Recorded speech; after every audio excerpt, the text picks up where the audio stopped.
Ladies and gentlemen, welcome back to the channel. My name is Viking Size Gamer, and today we have more WWE 2K20 news and rumours courtesy of King Mo. But before, of course, we do get started, do like and subscribe for more WWE 2K20 news and rumours. Don't forget to hit that bell icon to be notified of every single thing that we do get notified of. This year, we are going to be hopefully getting some more exclusives for WWE 2K20. We're going to be covering more, and if we're lucky, we're going to be hitting the same sort of numbers as we did last year with that universe mode video, which was exclusively on the channel. It's going to be a big year this year, 2K20. I have a really big feeling in my gut, so hopefully we'll see something soon. Right now, let's dive into these rumours. First up, are there any new non-WWE attire parts and hairstyles in the core mode of WWE 2K20? King Mo said yes. I mean, realistically, of course, we're going to have non-WWE hairstyles and things like that in 2K20. We've had it in 2K19 and backwards for a little while. We've had all sorts of people's hairstyles in this, including Tanahashi and various New Japan Pro wrestlers. We've had lots of them. We've had lots of them from the indie scene and beyond. So, realistically, of course we are. The next question, is there any mention for Carmella to have multiple attires from the past? He's asked, and there's a few women listed who do so far, but not listed any for her at the moment yet. Now, Carmella has obviously worn a few different attires in the past. She's had her NXT attires, she's had multiple leotards, but realistically there's nothing really that's warrant a change from what attires are on a yearly basis.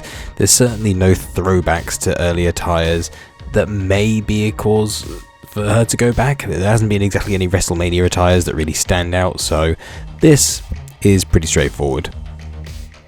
The next question, has the backstage area been updated, improved for WWE 2K20? He's asked, and there's been many updates revamps to the non-area environments, but most of them are exclusive towards in-game cutscenes at the moment. Now this would make complete sense, especially with the new version of My Career coming and Buzz looking likely to return. It would seem more than likely that you're going to get more new custom sort of backstage areas and areas that aren't going to be available in the game, such as BCW arenas and various Mexican arenas and things like that.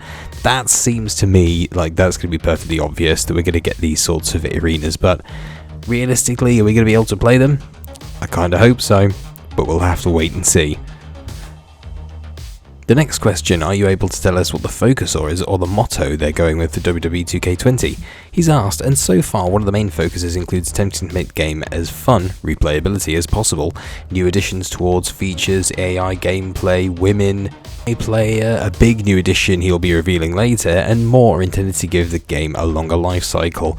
Now all of this is of course welcome for a WWE 2K game, and the main reason for that is because the replayability just isn't there. I myself did revisit WWE 2K19's My Career mode again because the story, although fantastic, was a little too short for me. I was hoping that we'd be able to play it longer and the story would last a lot longer, but unfortunately it doesn't seem that way. I wouldn't mind seeing some sort of story-based universe mode come along where we can actually use a little bit of both, but that is something that we'll have to look forward to in the future. Maybe they'll do something about that. But realistically, a lot of these things hopefully will make the game more playable, but I am intrigued to find out what he thinks the next feature that's going to be coming in. Could it possibly be something like GM mode that could make the game last a lot longer? Or is it something to do with prepaid transactions like they do with NBA and building your own stable or something? We'll have to wait and see. Next up, somebody's asked, are there any 5-star matches going to be harder to achieve this year? He's asked, and there's been an increase of new unique match scoring conditions to encourage the player to be creative to reach it, i.e. if playing Alexa vs Nia, utilising game mechanics to combat the in-game weight detection disadvantage will be more transparent towards your final rating. Now what does this mean? It means basically that if you play as a cruiserweight against a heavyweight and you utilise everything in the cruiserweight's power to try and negate that power, then you're more likely to get a decent 5-star score. Obviously things like doing big break spots and OMG moments and anything involving tables, ladders and chairs are more than likely going to get that going up as well, but realistically I'm not 100% sure what this actually means until I play the game. Or alternatively, WWE 2K do actually say this is real and explain it themselves. but we'll have to wait and see for that once again. These are all just rumours, so we do have to take them with a pinch of salt, but it would be nice to see. I mean, I'm certainly all up for having a revamp of the 5-star match system and seeing if there's any way around the system that we currently have, because it can be quite easy to get a 5-star match sometimes, but at the same time, sometimes it's ridiculously hard.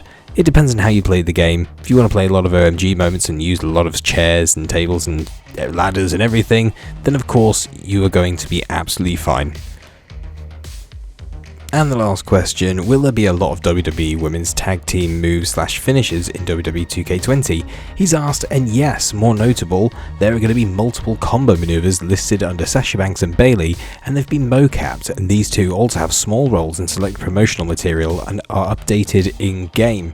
Now, what does this mean? Realistically, it just means that they've been updated, but then I'd expect that everybody in WWE 2K20 will likely have been updated, including us seeing some new WWE superstars, notably from NXT UK.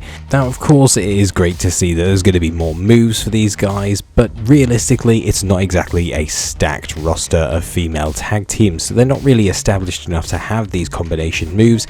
That would be nice to see what they do come up with in WWE 2K20, because they may find some, they may come up with some themselves. It's really nice to see what they're going to be doing. As far as other things as well, like for instance these two actually being used in promotional material for the game as it comes out, this was always going to happen. Sasha Banks, as we know, has been featured heavily, so I would expect other WWE superstars to be featured heavily as well from the Women's Revolution. If the rumour is true, and it seems to be, that we'll be getting a WWE 2K showcase for the Women's Revolution. I am certainly interested, and I know you guys are as well. But that pretty much covers everything that's going to be in this video. Don't forget to like and subscribe for more WWE 2K20 news and rumours and content, gameplay, pretty much everything as it comes out, because we will be covering it exclusively on the channel here this year. We will be getting this information for you, so you best get down to it. I'll catch you in the next video.